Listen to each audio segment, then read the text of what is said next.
It would be a board's decision. But at this point, I am not an advocate for decreasing the school day, but I want to work within those parameters. Input from this family would be to decrease the school day, Well, just to have, He's to, on of record. course, meet the requirement, but thank you. Thank you Very for your good. input. All right, let's go to the mic there, and then we'll get the colleagues right next to you. All right, so I try to jot my notes down. I'm going to always keep going back to data. I love data. So, but then it also coincides with the points. If we can get data, because one thing I dislike is when it feels like I'm not a big fan of the I comments. This is my family. I'm only one of 10,000. I'm the parent of one of the over 10,000 kids here. All right, I'm only one household, so I'm never going to do that. But I like the percentages. If 40% of our families have extracurriculars,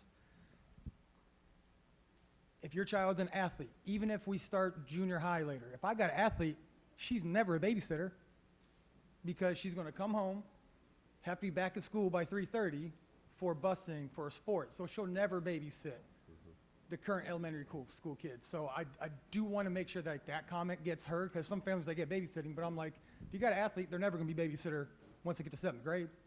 That's done because their commitments are going to be right after school. So they won't be able to do that. So if we have the percentage of families that do depend on babysitting, and that would be one you'd have to send out to the community. And it's easy for community to say, click a link and just do a whole bunch of yes/no questions. Easier than giving feedback, because usually feedback comes back from the people that have the most negative point of view. Or I feel like I see that when I see reviews. I'm like, I thought the pizza was pretty damn good, and everybody's killing it. But I'm like, well, I never go out and say I love the pizza. I just know I'll go back and give them my business. So That's true. that. I'm big on the percentages, but I'm like people talking about babysitting. If 40% of our community's athletes, you'll never have a babysitter once they get 7th grade and beyond. And then what's the gap in ages between our kids? I mean, you know, if I only got kids that are 5 years apart, once they're 6th grade, 7th, 8th grade, even if I got an elementary kid, for 3-4 years, they would be a babysitter if they're not an athlete. So I don't know the gaps and differences. That could be data. I'm just saying collect as much data, but we can look at other communities, but we got to look at our own community. And Mo, just can I- yes and no questions. Let us provide our data, not just what's everybody's opinion on something. No. Do you have kids? How many? How old are they? What do they do? Do they work? Yes, Understood. no, yes, no. Boom, done. And now it's percentages. And it's like, well, yeah, only 3% of our community depends on in-home babysitting. That's not a decision maker. 3% doesn't affect. I'm a majority. 40 was pretty close to the majority. If almost half of us have kids in extracurriculars, that's got to be a strong consideration. If we have 33% that are busing, it's going to affect busing. It's going to affect a third of our community. But if it's only affecting 3 to 5, get the numbers, scrap it. 3 to 5% is not going to affect, in my opinion. Mo, can I make a quick comment? First of all, I'm feeling really old down here because I was Scott's assistant principal, so Scott, keep on going. But, you know, and every time I think about the time I had to call your mom, so don't worry about it. I still have her number. I still have her number, don't worry. I just want to say this. This is really good conversation for us as district leaders to listen and board members to listen, because you're exactly right. We're not going to make everybody happy. Let's be honest. I mean, everybody has their own personal impact that a change of a school day is going to impact. And what we said from the very beginning when we started looking at this was there's not a decision we're going to make when we change the school day that doesn't impact every student. And the student is the center of our focus, every family member and every staff member. Because if we make a change in the school day, we're impacting all of those. And we are unique, and Kathy said it at the beginning, we are very unique at Pickerington. We made a decision a long time ago, I don't know when it was, to develop transition for our kids that we felt were fundamentally sound for them academically. We have a K-4, we have a 5-6, we have a 7-8, we have a 9-12. That's a lot of transition for kids. Put everything else we talked about away, that's a lot of transition for your kiddos. But we're not changing that. That's not what we're talking about. What we're talking about is how do we meet the needs of the kids where they're at that time. And I struggled with that when I came here because I came from a district, all of my districts were 6-8 middle school. And then when we started talking about middle school, my mind went to 6, 7, and 8. So I agree with the foundations of a 5-6 developmental approach to education, but it does create challenges. And that's what we're talking about, is those challenges. The other piece to this, too, that I just wanted to say, and I was taking some notes, there was an article in the Columbus Dispatch this week. I don't know if you saw that. Hopefully all of you read it. To Brad's point, Gahanna was listed in there, but Gahanna's not the only school district that's taking a look at start and end times of school days. Almost every Central Ohio district is having a conversation. They're all at different places. Now, Gahanna did it the right way. They took their time, they spent a year, they did research, they talked to families, which is exactly what we're doing, and then they implemented the change. Now, if you talk to parents at Gahanna, not 100% are on board with the change, but they understand the process. And that's what we're trying to do, is get to the point where we may not address every issue, but at least you'll understand how we came to our decision. The other piece to this, too, is, like I said, it's not only Gahanna, but the research out there now with laws being passed, and I think you hit it right off the top. I think you said California. Now they're not allowing high school kids to go to school before 8:30. And that's legislation. And our legislators are having those conversations. And that creates challenges for us, because you can imagine if we are put a mandate that says, by the way, your high school kids can't start till 8:30. Make it happen.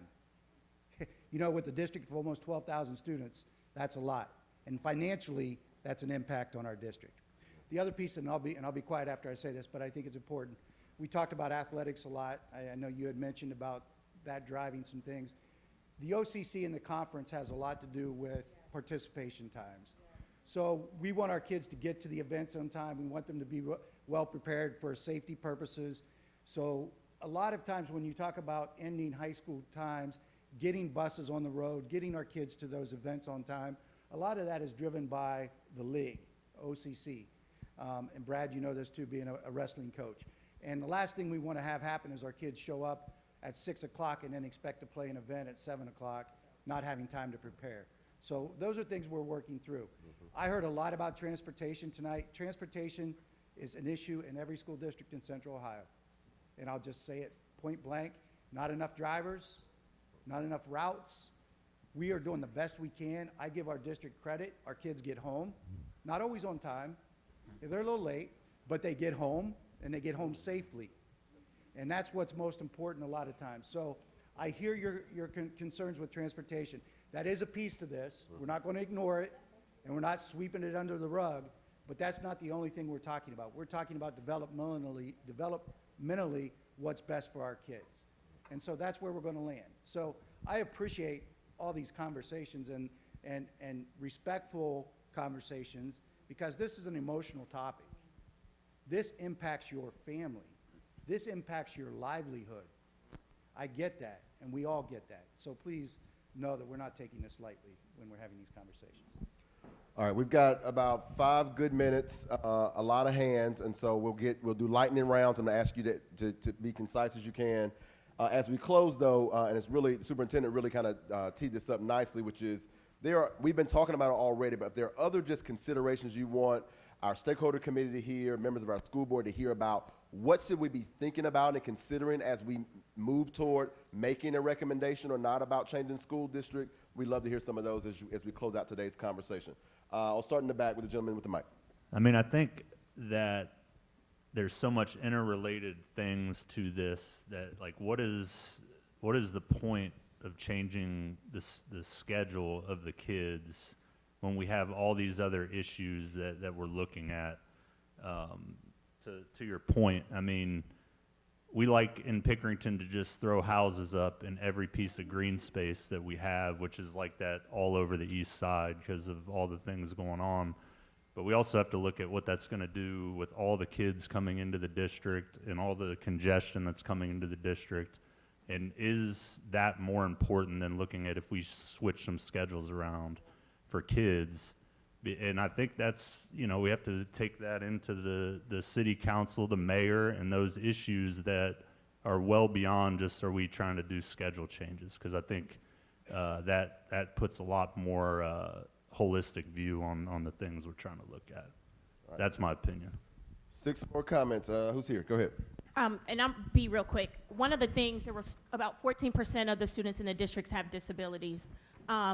Going later impacts families with those students that have increased needs in terms of appointment times and availability. So I just want to ask that question in terms of consequences of that then becomes potentially increased absenteeism during the school day to get to providers. I think the second question for me is, when does the OCC require that our teams are available for scheduling, and what is the expectation as far as our availability in terms of arrival times and competition times? The last piece is in a community where the infrastructure is not there for recreation, those elementary students sometimes are the last with PYAA to access a facility. So I had a third grade boys team. We got out of Pick Elementary Thursday nights, all of basketball season at 9 p.m. So there is a consideration that those students too have extracurricular activities that go late if you're looking at pushing some of those students. And I get the percentage, but those are just some of the pieces of looking at considering consequences of going later. Yep. We're taking them all down. If we don't get to answer them all tonight, they are on the list. They will be formally answered. I'm on number 5 here. Go ahead, ma'am. I think to the gentleman down here's point, there's a fine line between the amount of time our children spend at school with other people and the amount of time they spend at home with us. And as somebody who gets very emotional about the time that my children spend with other people, I think there's also, you said you don't want to take away from the 2 million minutes that they have, but if they're at school, then they're not with us. So I think if there is room, because I've heard that, we have one of the longest school days in Central Ohio, which, yes, is great academically, but is there room to chop off 20 minutes or something that gets them home a little bit sooner? Okay. Very good. Yes, ma'am, right behind you. Pass the mic behind you for me. And she's next, 4, 3, all right? I'm gonna prioritize new comments as well. Go ahead. Yeah. Okay, I just wanted to touch on a couple things. One, I agree completely with what the superintendent said about consensus. This is not gonna, no matter what we do with 12,000 people, everybody's not gonna be happy. Absolutely. That's for sure.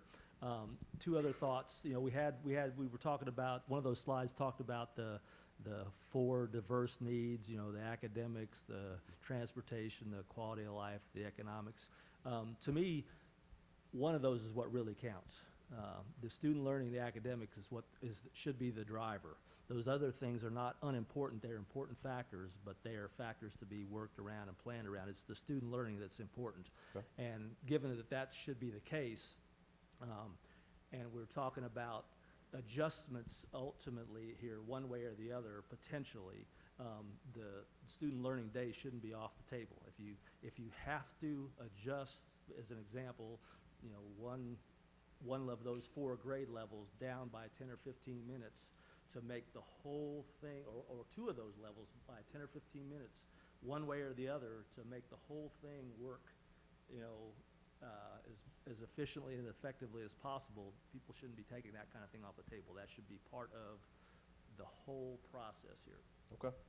Very good. Number 3, I believe. Go ahead. So I want to make sure that I ask the question around consolidating all the kids into different schedules. Does reducing the staggers impact the services that are offered? Because we know that we have music and extracurricular teachers, so music, art, et cetera, that go from building to building, and they can do that because the times are staggered and they can still get to the kid at the same portion of their day. So if we do anything with consolidating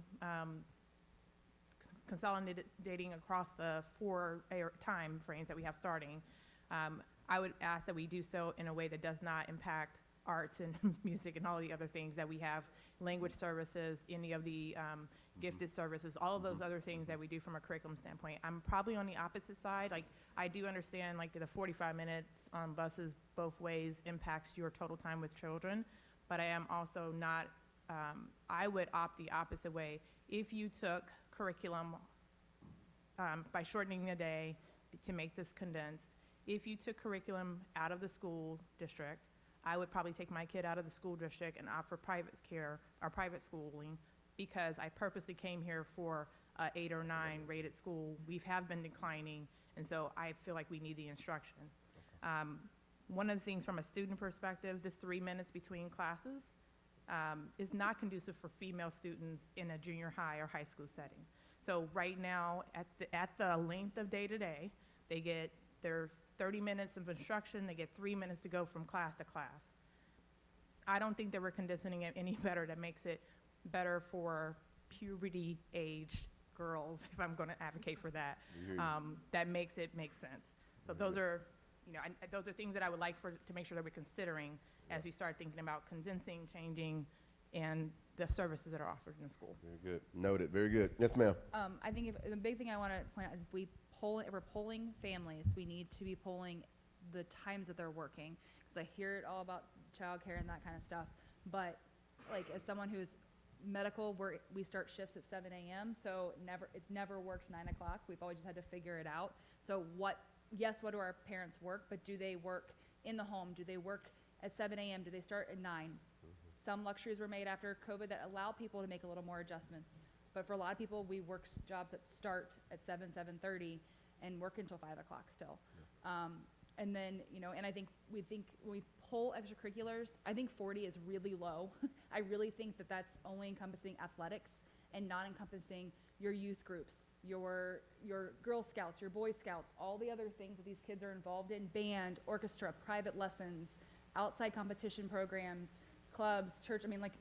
We're at church every Wednesday night for programming and things. So I think we're not encompassing all of what the extracurriculars for these families really, really look like.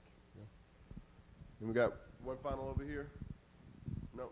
We'll give the gentleman here. This will be our final comment, and then we'll talk about closing out. Like 17 years ago, we did this whole thing in the district, and for like people capital, it might be good for the district to get that data, that feedback that they paid somebody like you to gather and get Nobody's back like to me. us and see what was our fear back then that wasn't going to change.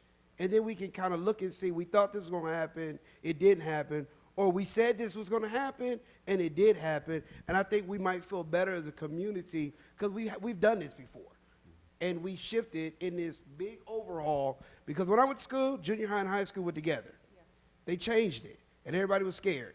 And we had these communities, and so it might help us to see what did that show. So they paid for it, so it should be somewhere in a lost email file like 4 superintendents ago. Thanks, Charles. Very Can good, I say one very last good. thing? I'm sorry, one last thing.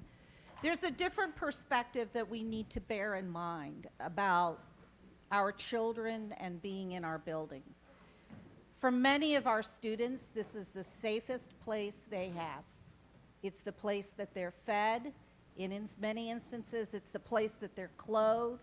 It's not just the place that they're educated.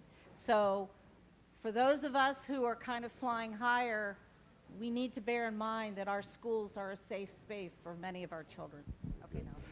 Folks, give yourselves a round of applause. Outstanding conversation tonight. Thank you so much.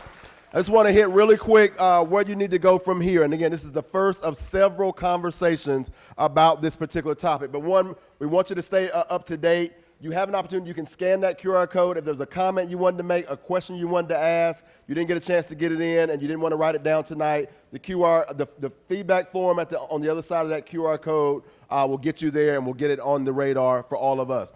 Continue to talk to your neighbors about this and your other folks in your community. We want to make sure that they are also a part of it, and if they can't make it, bring their perspectives to the table the next time you come and engage with us around this topic. Online forum is up there, and then in October, next opportunity for this forum will be in October. We'll be using the same methodology to send out information about getting here, but we look forward to seeing you again as we continue to refine this conversation moving toward 2025 from there. Thank you so much for your night. I know it's the first day of school. Thank you for being here. We'll see you soon. Thank you so much.